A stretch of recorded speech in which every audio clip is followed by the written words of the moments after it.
Good morning again. कैसे हैं आप सब? आई होप आप सभी ठीक होंगे। तो आज हम दोबारा आए हैं आपके लिए class 10 NCERT English first flight जो हमारी बुक है उसका फर्स्ट लेटर लेके फर्स्ट लेसन लेकर आए हैं, और उस लेसन का नाम है a letter to God, and the writer of the lesson is G.L. Fuentes. तो स्टूडेंट्स, आज हम इस लेसन को पढ़ेंगे। ये एक बहुत ही अच्छी स्टोरी है और बहुत प्यारी स्टोरी है। आप इसको पढ़कर बहुत आपको मज़ा आएगा। और ये स्टोरी बेसिकली ह्यूमन बिलीफ के ऊपर है कि इंसान का कितना विश्वास हो जाता है किसी के प्रति। जब भी हम किसी मुसीबत में फंसते हैं तो किस तरह से हमको अपना सबसे अच्छा जो हो, जिस पर हम बिलीव करते हैं, विश्वास करते हैं, तो हम उसी के पास मदद मांगने के लिए जाते हैं। और उस मदद अगर वो हमारा करता है तो हम किस तरह से उस पर रिएक्ट करते हैं, किस तरह से हम बिहेवियर करते हैं। और ये सारी की सारी बातें इस ए लेटर टू गॉड में हैं कि जिसमें विश्वास दिखाया गया है, किसके प्रति दिखाया गया है, वो हम धीरे धीरे स्टोरी के अंदर देखेंगे। तो देखिए, ये बिल्कुल सही बात है कि जो विश्वास होता है वो माउंटेन्स तक को मूव कर सकता है, शेक कर सकता है। बार बार में हमको यही सिखाया जाता है कि हमें किसी भी काम को करने के लिए एक विश्वास चाहिए, फेथ चाहिए। अगर हम पर हमारी मेहनत पर विश्वास है, अगर हमें अपने परिवार पर विश्वास है, अगर हमें अपने टीचर्स पर विश्वास है, और यहाँ तक कि अगर हमें अपने ऊपर विश्वास है, then we can do everything. और तब जो है हमारे लिए कोई भी चीज़ इम्पॉसिबल नहीं होगी लाइफ में। तो इसी के बारे में जो कहानी है, हम इस कहानी को शुरू करते हैं। सो लेट्स गो।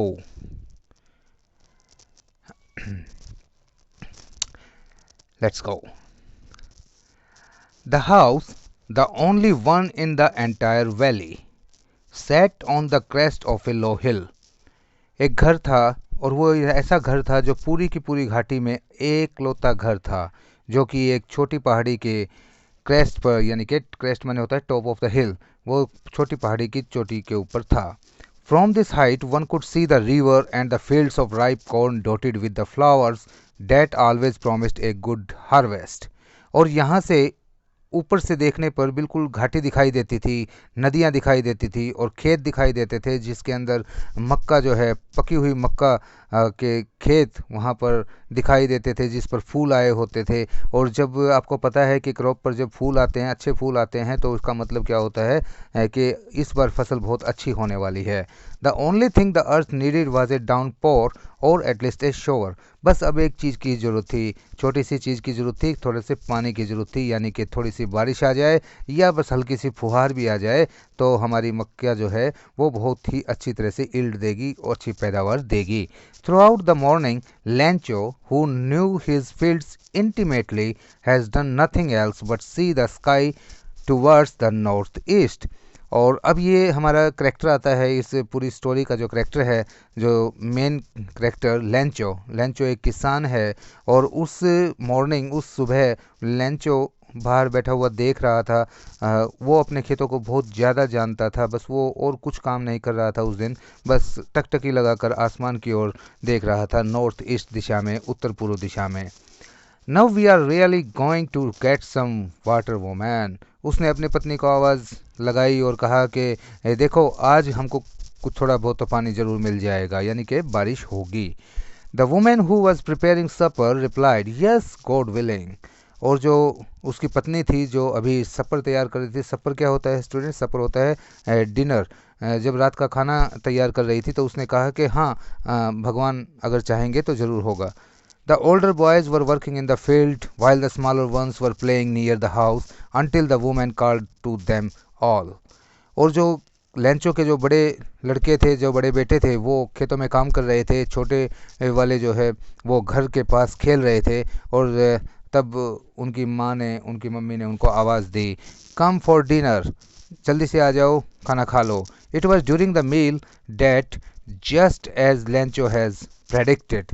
और अब जैसे ही वो खाना खा रहे थे, तो खाने के दौरान ही जो है, जैसे कि लेंचो ने अभी थोड़ी देर पहले प्रेडिक्ट किया था, प्रेडिक्ट माने भविष्यवाणी, जैसे लेंचो ने भविष्यवाणी की थी, a big drops of rain began to fall. बड़ी बड़ी बूंदें बारिश की अब गिरने लगी। In the north east huge mountains of clouds could be seen approaching, और उत्तर पूर्व की दिशा से बड़े बड़े जो है बादलों के पहाड़ ऐसे दिखाई दे रहे थे जैसे कि नज़दीक आते जा रहे हों। The air was fresh and sweet, वायु बहुत ही ताज़ा और बड़ी ही सुहावनी बह रही थी। The man went out for no other reason than to have the pleasure of feeling the rain on his body, और लेंचो बस तुरंत वहाँ से उठा, कोई कारण नहीं था बाहर जाने का, बस उसको जो है उस बारिश को अपने शरीर के ऊपर महसूस करना था। And when he return he exclaimed, और जब वो वापस आया तो उसने बहुत खुशी से वो बोला, these aren't rain drops falling from the sky, ये केवल बस बारिश की बूंदें नहीं हैं जो आकाश से गिर रही हैं, दे आर न्यू कॉइन्स, ये तो बिल्कुल नए सिक्के की तरह लग रही हैं। The big drops are 10 cent pieces and the little ones are 5, कि देखिए जो ये बड़े बड़े जो बड़ी बूंदें हैं वो तो 10 पैसे के सिक्के हैं, और जो छोटे हैं वो 5 पैसे के सिक्के हैं।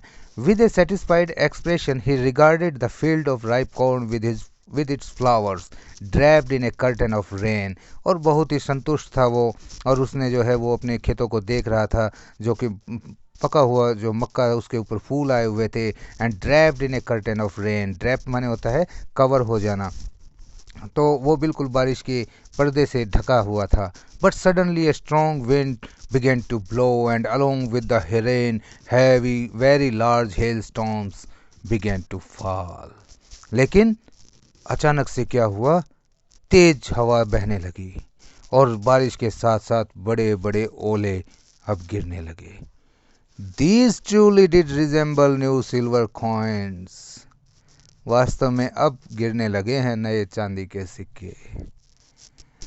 The boys exposing themselves to the rain ran out to collect the frozen pearls, और जो बच्चे जो खेल रहे थे अभी तक बारिश के अंदर मज़ा ले रहे थे, वो एकदम से दौड़े और जो वो जमे हुए जो मोती थे उनको इकट्ठा करने के लिए दौड़े। बच्चों आप सब ने भी जो है कभी ओले गिरते हैं तो कभी आपने भी जो है ओलों को इकट्ठा किया होगा, तो इसी तरीके से लेंचो के बच्चे भी उन ओलों को इकट्ठा करने लगे।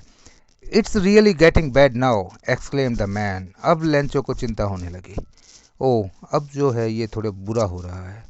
I hope it passes quickly, मेरे को आशा है कि ये जल्दी से गुजर जाए बस। But it did not pass quickly, लेकिन ये ऐसा कुछ भी नहीं हुआ। For an hour the hail rained on the house, the garden, the hill side, the cornfield, on the whole valley, और पूरे 1 घंटे तक ये ओले बरसे, घर पर बरसे, बगीचे में, पहाड़ की तरफ, खेतों में, और पूरी घाटी के अंदर बरसते रहे। The field was white as if covered with salt, और इन ओलों के गिरने से पूरा खेत इतना सफ़ेद हो गया जैसे कि नमक की चादर बिछा दी गई हो। Not a leaf remained on the trees, एक सिंगल पत्ती भी ट्रीज के ऊपर जो है पेड़ों पर नहीं बची थी। The corn was totally destroyed, पूरी की पूरी फसल बर्बाद हो गई थी। The flowers were gone from the plants, फूल उड़ गए थे पौधों पर से। Lencho soul was filled with sadness, और लेंचो की आत्मा, लेंचो का मन उदासी से भर गया। When the storm had passed, he stood in the middle of the field and said to his son, जब ये तूफान गुजर गया तब वो बिल्कुल खेत के बीच में जाकर खड़ा हुआ और अपने बेटों को कहने लगा, A plague of locusts would have left more than this, कि टिड्डी दल भी इतना नुकसान नहीं करता, टिड्डी दल भी कभी आता है तो वो भी कुछ न कुछ छोड़ के चला जाता है। The hell has left nothing, लेकिन इन ओलों ने तो कुछ भी नहीं छोड़ा, सब कुछ बर्बाद कर दिया। This year we will have no corn, और इस साल कोई अनाज हमको नहीं मिलेगा। That night was a sorrowful one, बड़ी दुख भरी रात थी।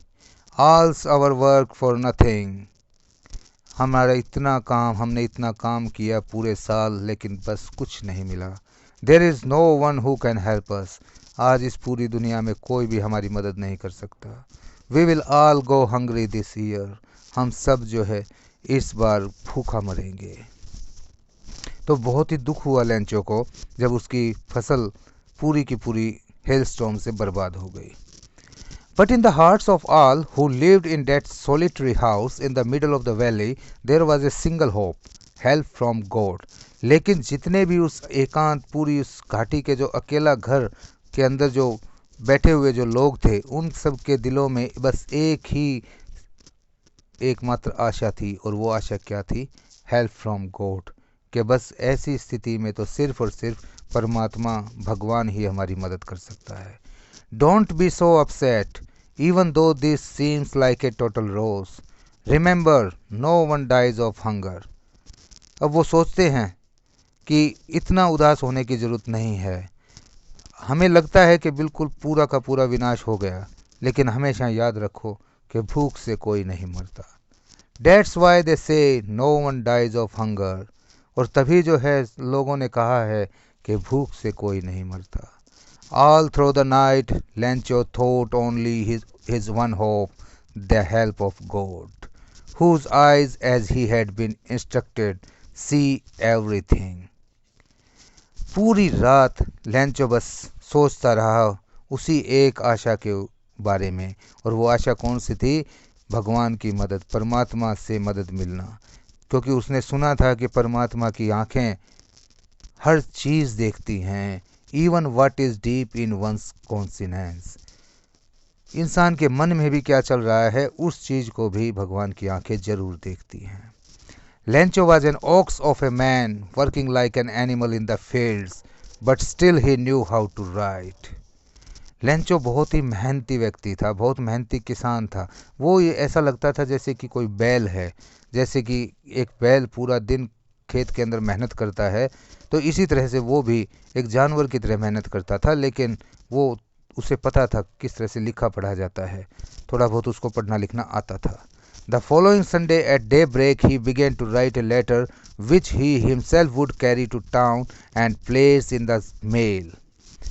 अगले ही रविवार को जैसे ही डे ब्रेक हुआ, डे ब्रेक मीन्स जैसे ही सुबह हुई, उसने लेटर लिखना शुरू किया, पत्र लिखना शुरू किया, और जो है जिसको उसे खुद ले जाना था शहर के अंदर जाकर और डाक में डालना था. और ये पत्र उसने कहाँ लिखा? It was nothing less than a letter to God. उसने भगवान को पत्र लिखा. गॉड ही रोट, उसने लिखा, हे भगवान, if you don't help me, my family and I will go hungry this year. भगवान जी, अगर आपने इस बार मेरी मेहनत नहीं की, मेरी मदद नहीं की, तो मेरे पूरा परिवार और मैं पूरा साल जो है इस बार भूखा मरूंगा. I need 100 pesos in order to sow my field again and to live until the crop comes because the hailstorm. कि पर भगवान जी, मुझे 100 पैसों चाहिए. देखिए, पैसोज जो वर्ड है, पैसोज वर्ड फ्रांस की मुद्रा है, फ्रांस की ये कहानी है, तो फ्रांसीसी मुद्रा को पैसोज कहा जाता है. तो उन्होंने कहा कि मुझे 100 पैसोज चाहिए, और ताकि कि मैं अपने खेत को दोबारा से बो सकूं और तब तक जिंदा रह सकूं जब तक कि मेरी फसल उगेगी, फसल आएगी. बिकॉज द हेल स्टॉर्म, क्योंकि आपको पता ही है कि ओलों ने तो बस सब बर्बाद कर दिया. He wrote to God on the envelope and put the letter inside and still troubled went to town. उसने लिफाफे के ऊपर लिखा भगवान को, और उसने पत्र को लिफाफे के अंदर डाला और सीधा कस्बे में चला गया. At the post office he placed a stamp on the letter and dropped it into the mailbox. डाकखाने जाकर उसने टिकट ली, टिकट पत्र पर लगाई और इसको मेल बॉक्स यानी कि डाक पेटी में डाल दिया. One of the employees, who was a postman and also helped at the post office, went to his boss laughing heartily and showed him the letter to God. अब जैसे ही उसने डाक पेटी के अंदर उसको पत्र पेटी में डाला पत्र, तो जो वहाँ पर कर्मचारी काम करते थे, जो कि डाकिया था, वो पोस्ट ऑफिस में भी मदद करवाता था, तो वो सीधा पोस्ट मास्टर के पास गया और बहुत ही हंसते हुए, बहुत खिलखिलाकर हंस रहा था वो, और उसने जो है उसको दिखाया कि देखिए भगवान के नाम पत्र आया है. Never in his career as a postman had he known that address. और पूरी ज़िंदगी उसको नौकरी करते हो गई थी डाकिए की, लेकिन कभी तक उसने ऐसा एड्रेस, ऐसा पता नहीं देखा था. The postmaster A fat amiable fellow. अब जो पोस्टमास्टर महोदय के बारे में जो बताया है, तो जो पोस्टमास्टर साहब थे वो एक मोटे से थे, एमिएबल माने होता है मजाकिया और दोस्त किस्म का व्यक्ति, तो वो बहुत ही जो है खुशनुमा व्यक्ति थे। आल्सो ब्रोक आउट लाफिंग, वो भी बहुत हंसने लगे। And but almost immediately he turn serious and tapping the later on his desk commented. लेकिन बस जल्दी ही जो है पोस्टमास्टर भी सीरियस हो गए और उन्होंने जो है उस लेटर को अपने डेस्क के ऊपर थपथपाने लगे और उन्होंने कहा, व्हाट फेथ, देखो कितना विश्वास है। I wish I had the faith of the man who wrote this letter. मेरी भी ये इच्छा है, मेरी भी ये तमन्ना है कि काश मेरा भी इतना ही विश्वास होता किसी के ऊपर जैसा कि इस पत्र लिखने वाले को है। Starting up A correspondence with God, जिसने भगवान से ही पत्र व्यवहार करना शुरू कर दिया। So in order not to shake the writer's faith in God, the postmaster came up with an idea. इसलिए पोस्टमास्टर महोदय उस किसान का, उस लेंचो का विश्वास दिखाना नहीं चाहते थे भगवान के प्रति, तो उनको जल्दी ही जो है एक दिमाग में उनके बात आई, आंसर द लेटर, कि मुझे इस पत्र का जवाब देना ही है। But when he opened it, it was evident that to answer it he needed something more than goodwill, ink and paper. लेकिन जब उसने पत्र को खोला तो अब उसको समझ में आ गया कि खाली पत्र के जवाब देने से बात नहीं बनेगी, खाली शाही और कागज़ से बात नहीं बनने वाली, क्योंकि लेंचो ने तो पैसे मांगे थे। But he stuck to his resolution, लेकिन अब वो अपने जो उसने निश्चय कर लिया था उस पर वो अड़ गया। He asked for money from his employees. उसने अपने जो कर्मचारी थे उनसे थोड़ा पैसा मांगा। He himself gave a part of his salary. उसने अपनी भी तनख्वाह में से, अपने भी वेतन में से कुछ हिस्सा दिया। And several friends of his were obliged to give something for an act of charity. और सारे के सारे अपने साथियों को, जो उसके साथी थे, उनको भी उसने कहा कि भैया कुछ ना कुछ तो आप दान कीजिए, ये बहुत भलाई का काम है, चैरिटी का काम है। It was impossible for him to gather together 100 pesos. अब पोस्टमास्टर साहब के लिए बहुत मुश्किल था कि वो अकेला वो 100 पेसोस इकट्ठा कर पाए। So he was able to send the farmer only a little more than half. तो जितने पैसे इकट्ठे हुए, और कितने पैसे इकट्ठे हुए, थोड़े से जो है हाफ से ज़्यादा, यानी कि 50 से थोड़े ज़्यादा ही पैसों इकट्ठे हुए। He put the money in an envelope addressed to Lencho and write it a letter containing only a single word as signature, God. लिफाफे में पैसे डाले और पैसे डालकर एक पत्र लिखा, और पत्र में कुछ नहीं लिखा उसने, सिर्फ एक दस्तखत किया, और उस दस्तखत किसका था? भगवान। The following Sunday Lencho came A bit earlier. अब अगले रविवार को लेंचो बहुत जल्दी आ गया वहाँ पर, क्योंकि लेंचो को विश्वास इतना था कि भगवान के पास पत्र लिखा गया है तो भगवान जरूर उसका उत्तर देंगे। And then usual to ask if there was a letter for him, और वहाँ जाकर पूछा कि भैया कोई मेरा कोई खत आया है, मेरी कोई चिट्ठी आई है।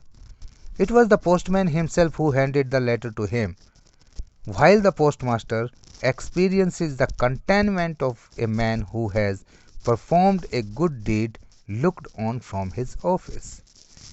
अब जो डाकिया था उसने लेंचो को पत्र दिया, और पोस्टमास्टर महोदय को भी पता था कि पत्र लेने आ गया, तो वो भी देखना चाहता था कि उसकी कितनी संतुष्टि हुई। कंटेंटमेंट, देखो बच्चों ये शब्द है कंटेंटमेंट। कंटेंटमेंट का मतलब होता है संतुष्टि मिलना, कि उस इंसान को कितनी संतुष्टि हुई कि जिसने इतना जो है अच्छा काम किया, और वो अपने ऑफिस से उसको देखने लगा।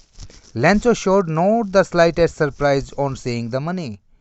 अब देखो ये है आयरनी इस कहानी की, कि लेंचो को इतना विश्वास था तो उसको कोई आश्चर्य नहीं हुआ कि ये चिट्ठी आ भी गई भगवान की तरफ से, तो लेंचो को कोई भी जो है आश्चर्य की बात नहीं हुई। उसने पैसा देखा, because such was his confidence, क्योंकि उसका विश्वास इतना ज़्यादा था। बट ही बिकेम एंग्री, लेकिन अब वो नाराज हो गया। When he counted the money, जब उसने पैसा गिना। God could not have made a mistake, और could he have denied Lencho what he had requested. उसने सोचा भैया भगवान तो गलती नहीं कर सकता पैसे गिनने में, और ना ही जो लेंचो ने जो मांगा उससे उसको कम कर सकते हैं। Immediately Lencho went up to window to ask for paper and ink, और बस तुरंत लेंचो दोबारा से खिड़की पर गए और पेपर और इंक मांगा उसने, स्याही और पेन, और on the public writing table he started to write, और जिस पब्लिक राइटिंग टेबल पर बैठकर वो जो है दोबारा से लिखने लगा।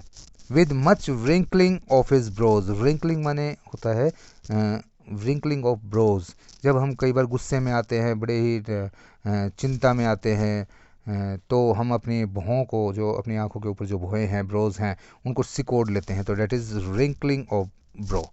तो उसने भौं को सिकोड़ कर, caused by the effort he had to make to express his ideas, बस सोच साच के जो है उसने लिखना शुरू किया। When he finished, he went to the window to buy a stamp which he licked and then affixed to the letter. और जैसे ही जब उसने पत्र समाप्त किया, जल्दी से उसने एक टिकट खरीदी, जीभ से चाट कर उसको चिपकाया एनवलप के ऊपर, और उसके बाद में with the blow of his fist, और टिकट के मुक्का मार के जो है उसको चिपका दिया। The moment the letter fell into the mail box, the post master went to open it. अब पोस्ट मास्टर को भी आश्चर्य था कि इसने एक चिट्ठी और लिखी है, तो जैसे ही उसने पत्र पेटी में वो चिट्ठी डाली, पोस्ट मास्टर तुरंत भागकर वहाँ गया और उसने उस लेटर को निकाल लिया और खोल लिया। इट सेड, अब इस पत्र में क्या लिखा था? गॉड, हे भगवान, of the money that I ask for, जो पैसा मैंने मांगा था, ओनली 70 पैसोज रिच्ड में, केवल 70 पैसोज मेरे पास पहुँचे हैं। सेंड मी द रेस्ट, बाकी मेरे बचे हुए पैसे भेज देना। Since I need it very much, क्योंकि मुझे ज़रूरत है इसकी। But don't send it to me through the mail, लेकिन भगवान जी इस बार डाक से मत भेज देना पैसे। बिकॉज, क्योंकि the post office employees are a bunch of crooks, क्योंकि ये जो यहाँ पर जो डाकखाने में बैठे हैं ना कर्मचारी, ये तो सारे के सारे ठग हैं, बदमाश हैं, पैसे निकाल लेते हैं। और नीचे अपने दस्तखत कर दिए, आपका लेंचो। तो स्टूडेंट्स, ये स्टोरी यहाँ पर समाप्त होती है। और देखो कितनी अच्छी कहानी, कितनी एक विश्वास की कहानी, कि लेंचो को तो बिल्कुल ही जो है विश्वास था कि भगवान जी जो है उसकी मदद करेंगे, और पोस्ट मास्टर भी जो है मदद करना चाहता था। और देखिए कि किस तरह से उन्होंने अपना दान किया, लेकिन वो पूरा पैसा नहीं जुटा पाया, लेकिन आखिरी में उसको इस तरह की चीज़ें सुनने को मिली। तो गाइज़, ये एक स्टोरी थी, फर्स्ट लेसन था आपका लेटर टू गॉड, और इसकी जो है एक्सरसाइजेज हम नेक्स्ट वीडियो के अंदर इसको हम करेंगे, इसी के एक्सरसाइज को। तब तक जो है आप सुरक्षित रहें, सेफ रहें, सुरक्षित रहें, स्टे होम, और जो है स्टे सेफ। तब तक के लिए आप मुझको इजाज़त दीजिए, और हाँ, वीडियो को जो है लाइक करना, शेयर करना, सब्सक्राइब करना ना भूलें। जय हिंद, जय भारत।